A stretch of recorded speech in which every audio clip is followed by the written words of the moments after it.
हुतात्मा साखर कारखान्याच्या संचालक मंडळाच्या बैठकीत गदारोळ पाहायला मिळालाय। गेल्या महिनाभरानंतर कारखान्यात आलेल्या संचालक मंडळाचे अध्यक्ष वैभव नाईकवडी यांना उपस्थित सभासद आणि आंदोलकांच्या तीव्र रोषाचा सामना करावा लागला। बैठक सुरू होताच गदारोळ वाढल्याने पोलीस बंदोबस्तात वैभव नाईकवडी आणि त्यांच्या चिरंजीवांना सुरक्षितपणे सभागृहाबाहेर काढण्यात आले, जेथे त्यांच्या विरोधात चोर चोर अशी जोरदार घोषणाबाजी झाली। नाईकवडी यांनी आधी अजेंड्याप्रमाणे सहभाग घेऊन नंतर प्रश्नांची उत्तरे देण्याची तयारी दर्शवली होती, मात्र आंदोलक ऐकण्याच्या मनस्थितीत नसल्याने आणि हजेरी रजिस्टर गायब झाल्याने त्यांना तिथून निघून जावं लागलं। या प्रसंगानंतर दोन्ही बाजूंनी एकमेकांवर तीव्र आरोप केलेत। केदार नाईकवडी म्हणाले, वैभव नाईकवडी यांच्याकडे कथित साखर चोरीची आणि महिनाभरापासून सुरू असलेल्या आंदोलनाची प्रश्नांची कोणतीही उत्तरे नाहीत, म्हणूनच त्यांनी बैठकीतून पळ काढलाय। दुसरीकडे सर्व आरोप फेटाळत अध्यक्ष वैभव नाईकवडी यांनी पलटवार केलाय। या आंदोलनात गुन्हेगारी पार्श्वभूमी असलेले आणि कारखान्याशी संबंध नसलेले विघ्न संतोषी लोक घुसले असून त्यांना संस्था उद्ध्वस्त आणि बदनाम करायची आहे असा आरोप केलाय। सांगली शहरात चोरट्यांचा अक्षरशः उच्छाद पाहायला मिळतोय। भर दिवसा शहरातील सह्याद्रीनगर आणि चिंतामणीनगर येथील बंद फ्लॅट फोडून चोरट्यांनी सुमारे 20 ते 22 तोळे सोने आणि रोकड असा ऐवज लंपास केलाय। विशेष म्हणजे संजयनगर पोलीस ठाण्याच्या हाकेच्या अंतरावर असलेल्या एका पोलिसाचंच घर चोरट्यांनी फोडले। भर दिवसा घडलेल्या या चोरीच्या घटनेनं खळबळ उडाली आहे। सह्याद्रीनगर येथील शिवबाळ दगडे अपार्टमेंटमध्ये महेश रामचंद्र शिंदे यांचा फ्लॅट आहे। ते आज कामानिमित्त बाहेरगावी गेले होते, त्यावेळी दोन चोरट्यांनी त्यांच्या फ्लॅटचा कडी कोयंडा उचकटून आत प्रवेश केला। अगदी काही मिनिटात त्यांनी हात साफ करत पोबारा केलाय। शिंदे यांच्या घरातून 8 तोळ्यांचे दागिने आणि 5,000ची रोकड चोरट्यांनी लंपास केली। त्यानंतर चोरट्यांनी चिंतामण नगर येथील संजयनगर पोलीस ठाण्याच्या पश्चिमेला असणाऱ्या मयुरेश रेसिडेन्सी आहे, त्या ठिकाणी पहिल्या मजल्यावर संजयनगर पोलीस ठाण्याचे अंमलदार कपिल साळुंखे यांचं घर आहे। त्यांच्या घराचा कडी कोयंडा उचकटून चोरट्यांनी सोन्याचे दागिने आणि रोकड लंपास केली। त्यांचे कुटुंबीय बाहेरगावी गेल्याने घर बंद असल्याने पाळत ठेवून चोरट्यांनी चोरी केली आहे। त्यांच्या घरातून सोने आणि रोकड लंपास केली। त्यांची मोजदाद रात्री उशिरापर्यंत सुरू होती। त्या रेसिडेन्सीमधील 8व्या माळ्यावर नरेंद्र संभाजी खोकडे यांचं घर आहे।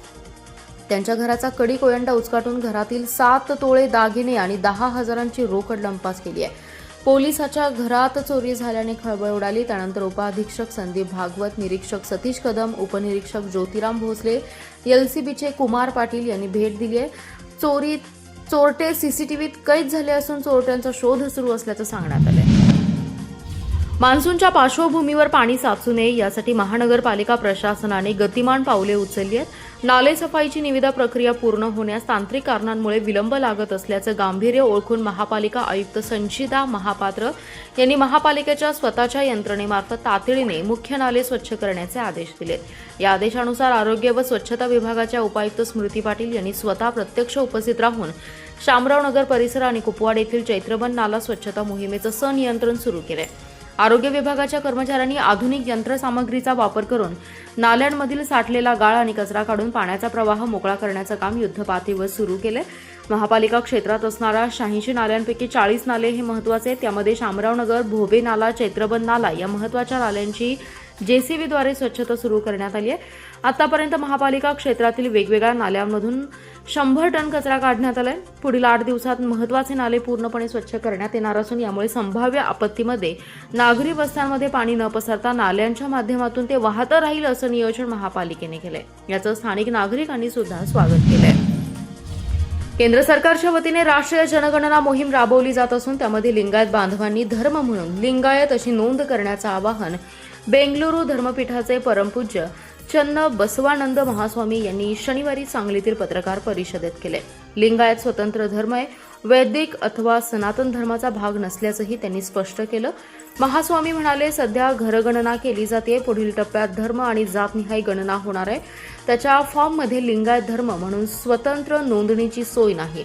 हिंदू, मुस्लिम, ख्रिश्चन, जैन आदी सध्याच्या मान्यताप्राप्त धर्मांचाच उल्लेख आहे। त्यामुळे लिंगायत बांधवांनी 7व्या रिकाम्या कॉलममध्ये लिंगायत धर्म म्हणून लिहिण्यास सांगावं। कर्नाटकात लिंगायतांच्या 100 पोटजाती तर महाराष्ट्रात 150हून अधिक पोटजाती आहेत, पण हा सर्व समाज एकच आहे। लिंगायत धर्म स्वतंत्र आहे। ब्रिटिश काळात त्याला धर्म म्हणून मान्यता होती। लिंगायत धर्म हा सनातन धर्माचा अनुयायी नाही। लिंगायत हा स्वतंत्र धर्म म्हणून मान्यता मिळावी यासाठी मोर्चे, आंदोलने सुरू आहेत। त्याची दखल घेत कर्नाटकात शासनाने आयोग नेमलाय। मान्यतेचा अधिकार केंद्र शासनाकडे असल्याने त्या स्तरावरही पाठपुरावा सुरू असल्याचं त्यांनी सांगितलं। यावेळी प्रदीप वाले, सुरेश पाटील, सुशील जीवने आदी जण उपस्थित होते। अत्यावश्यक सेवा असलेली 108 रुग्णवाहिकेतून उपचारासाठी आणलेल्या रुग्णाचा रुग्णवाहिकेमध्येच प्रथमोपचार दिला नसल्याने मिरज शासकीय रुग्णालय येथे उपचारापूर्वीच मृत्यू झाल्याची घटना घडली आहे। डॉक्टरांनी रुग्णाची तपासणी केल्यानंतर उपचारापूर्वी मृत्यू झाल्याने नाराजी व्यक्त करत 108 रुग्णवाहिकामध्ये प्रथमोपचार दिला जात नसल्याचा आरोप केलाय। अरविंद प्रकाश कुंभार असं मृत व्यक्तीचं नाव आहे। पाठीत दुखत असल्याने मिरज शासकीय रुग्णालय येथे दाखल करण्यासाठी नातेवाईकांनी 108 रुग्णवाहिका याला फोन केला होता। त्यानुसार भोसे येथील 108 रुग्णवाहिका घेऊन चालक आणि डॉक्टर अजय कुलकर्णी हे देशिंग येथे हजर झाले होते। त्यांनी अरविंद कुंभार याला मिरज शासकीय रुग्णालय येथे उपचारासाठी आणलं, पण मिरज शासकीय डॉक्टरांनी तपासणी केल्यानंतर उपचारापूर्वीच त्याचा मृत्यू झाल्याचं घोषित केलं। यावेळी त्या रुग्णाला 108 अँब्युलन्समध्ये प्राथमिक उपचार मिळाले असते तर रुग्ण बचावलं असतं असा आरोप केलाय। डॉक्टर अविनाश सक्ते यांनी हा आरोप केला। 108 अँब्युलन्समधील डॉक्टर हे रुग्णावर प्राथमिक उपचार करत नाहीत। रुग्णाजवळ डॉक्टर बसून रुग्णावर लक्ष ठेवणं आवश्यक असताना चालकाच्या शेजारी बसून डॉक्टर येतात। 108 रुग्णवाहिकामधील औषध उपचारांचा साठा हा आता संशोधनाचा विषय बनलाय।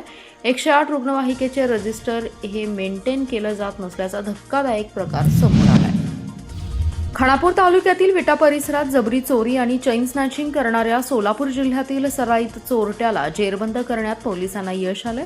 महादेव शंकर पवार असं अटक केलेल्या चोरट्याचं नाव आहे। त्याच्याकडून चोरीचे 2 गुन्हे उघडकीस आले असून एकूण 5,73,440 रुपयांचा मुद्देमाल जप्त केलाय। स्थानिक गुन्हे अन्वेषणच्या पथकाने विटा ते पारे जाणाऱ्या मार्गावर ही कारवाई केली। संशयित महादेव पवार याचे साथीदार विनोद गोविंद पिंगळे आणि मैनाबाई चव्हाण हे पसार झाले असून त्यांचा शोध सुरू असल्याचं पोलीस निरीक्षक संजीव झाडे यांनी सांगितले। स्थानिक गुन्हे अन्वेषणचे एक पथक संशयितांचा शोध घेत असताना पथकातील कर्मचाऱ्यांना माहिती मिळाली। महादेव पवार हा जबरी चोरीतील सोन्याचे दागिने विक्री करण्यासाठी दुचाकीवरून बजरंग नगर येथे येणार आहे। मिळालेल्या माहितीप्रमाणे पोलिसांनी विटा ते पारे जाणाऱ्या मार्गावर सापळा रचून संशयित पवार याला थांबवलं।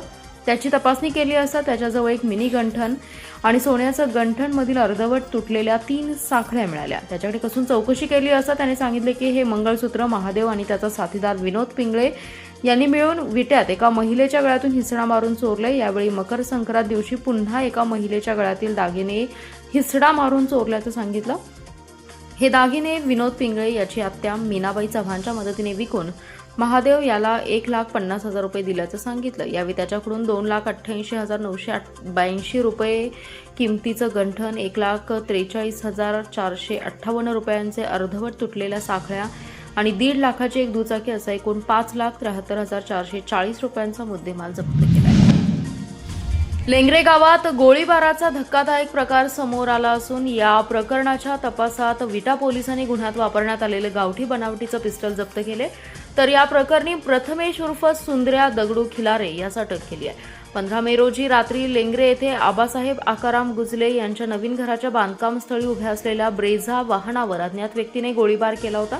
याबाबत विटा पोलीस ठाण्यात गुन्हा दाखल करण्यात आला। या गंभीर घटनेची दखल घेत उपविभागीय पोलीस अधिकारी विपुल पाटील यांच्या मार्गदर्शनाखाली विटा पोलीस ठाण्याचे पोलीस निरीक्षक धनंजय फडतरे यांनी गुन्हे प्रकटीकरण पथकाला विशेष सूचना दिल्या। त्यानुसार पेट्रोलिंग करत असताना या गोळीबार प्रकरणातील संशयित प्रथमेश उर्फ सुंदर्या खिलारे हा संशयित वाळूज रोड परिसरात फिरत असल्याची माहिती पोलीस कर्मचारी उत्तम माळी, महेश देशमुख आणि अक्षय जगदाळे यांना मिळाली होती। त्यानुसार पोलिसांनी तात्काळ सापळा रचून प्रथमेश उर्फ सुंदर्या खिलारे याला ताब्यात घेतलं। त्यानंतर अधिक चौकशी केली असता संशयित प्रथमेश उर्फ सुंदर्या खिलारे याने गुन्ह्यात वापरण्यात आलेलं पिस्टल प्रथमेश उर्फ पिन्या मुकुंद शिंदे याने त्याच्या नवीन घरासमोरील मोकळ्या प्लॉटमधील खड्ड्यात लपवून ठेवल्याची माहिती पोलिसांना दिली। त्यानुसार पोलीस उपनिरीक्षक अभिजित खनसे यांनी छापा टाकून संबंधित अग्निशस्त्र जप्त केलं। जप्त करण्यात आलेल्या पिस्टलची अंदाजे किंमत 70,000 रुपये असून ते गावठी बनावटीचं ऑटोमॅटिक पिस्टल आहे।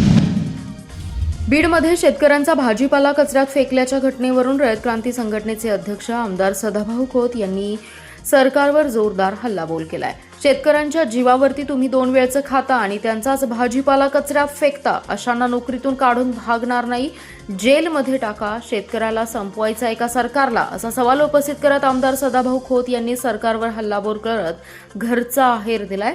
तर शेतकऱ्याला देशातून हकलायचंय का, हाही सदाभाऊंनी सवाल केलाय। ते सांगलीच्या ईश्वरपूरमध्ये बोलत होते। रत्नागिरी ते नागपूर या राष्ट्रीय महामार्गावरील सर्व्हिस रोडवर इनाम धामणी गावच्या हद्दीत स्वतःजवळ देशी बनावटीचं पिस्टल घेऊन थांबलेल्या इचलकरंजीतील तरुणास जेरबंद करण्यात पोलिसांना यश आले। या तरुणाकडून एक देशी बनावटीचे पिस्टल, 2 जिवंत काडतूस असा एकूण 61,000चा मुद्देमाल जप्त केलाय। शिवम अर्जुन शिंगारे असं अटक केलेल्या तरुणाचं नाव आहे। स्थानिक गुन्हे अन्वेषणाच्या पथकाने कारवाई केली आहे। पोलीस अधीक्षक तुषार दोशी यांनी अवैध शस्त्रे बाळगणाऱ्यांवर कारवाई करण्याचे आदेश दिले होते। त्याप्रमाणे स्थानिक गुन्हे अन्वेषणाचे पथक शहरात पेट्रोलिंग करत होते। यावेळी पथकातील कर्मचारी सुभाष सूर्यवंशी, सचिन कनप आणि सोमनाथ पतंगे यांना माहिती मिळाली की इचलकरंजी येथील तरुण स्वतःजवळ पिस्टल घेऊन रत्नागिरी ते नागपूर जाणाऱ्या राष्ट्रीय महामार्गावरील इनामधामणी गावच्या हद्दीतील सर्व्हिस रोडवर थांबलाय। पथकातील कर्मचाऱ्यांनी तातडीने त्या ठिकाणी जाऊन पाहिले असता संशयित शिवम शिंगारे हा थांबलेला दिसला। त्याला ताब्यात घेऊन त्याची झडती घेतली असता कमरेला खोचलेली देशी बनावटीची लोखंडी पिस्टल मिळाली। त्याच्याकडे अधिक चौकशी केली असता त्याने हे पिस्टल 2 वर्षांपूर्वी इचलकरंजी येथील गजानन खामकर यांच्याकडून चोरल्याचं सांगितलं। यावेळी त्याच्याकडील पिस्टल आणि जिवंत काडतूस जप्त केले। त्याला न्यायालयापुढे उभे केले असता 3 दिवसांची कोठडी सुनावली। ग्रामीण भागातील शेतकरी आणि पशुपालकांना वेळेत आणि वेळेवर सेवा देण्यात दुर्लक्ष करू नका। त्याबाबत कोणत्याही प्रकारच्या तक्रारी येऊ नयेत अशा सूचना जिल्हा परिषद अध्यक्षा संगीता पाटील यांनी जिल्हा पशुसंवर्धन विभागाच्या अधिकाऱ्यांना दिल्या। पशुधनाबाबतच्या अडचणी आणि सदस्यांच्या तक्रारींमुळे जिल्हा परिषदेच्या अध्यक्षा पाटील यांनी जिल्हा पशुसंवर्धन चिकित्सालय मिरज तसेच जिल्हा उपायुक्त पशुसंवर्धन व दुग्ध व्यवसाय कार्यालयाला भेट देऊन कामकाजाचा आढावा घेतलाय। यावेळी पशुसंवर्धन विभागाचे उपायुक्त अजयनाथ थोरे उपस्थित होते। पशुवैद्यकीय दवाखान्यात पशूंवर उपचार, लसीकरण आणि इतर सुविधांची वणवाय, अनेकदा डॉक्टर तसेच कर्मचारी नसतात। बहुतांशी पशुवैद्यकीय दवाखान्यात अडचणी आहेत। या सर्वांमुळे ग्रामीण भागातील पशुपालकांची मोठी अडचण होतीये। पशुसंवर्धन विभागाला याबाबत सूचना देण्यात याव्यात असे मागणी सदस्यांनी स्थायी समिती सभेत केली होती। पशुसंवर्धन विभागामार्फत राबवण्यात येणाऱ्या विविध योजनांचा लाभ पात्र लाभार्थ्यांपर्यंत पोहोचवण्यावर भर द्यावा असंही त्यांनी सांगितले। कार्यालयीन कामकाज अधिक गतिमान आणि लोकाभिमुख करण्याची आवश्यकता असल्याचं त्यांनी नमूद केलं। रुग्णालयातील उपचार व्यवस्था, औषध साठा, जनावरांच्या तपासणीची सुविधा, कर्मचारी उपस्थिती तसेच विविध योजनांच्या अंमलबजावणीची माहिती त्यांनी संबंधित अधिकाऱ्यांकडून घेतली।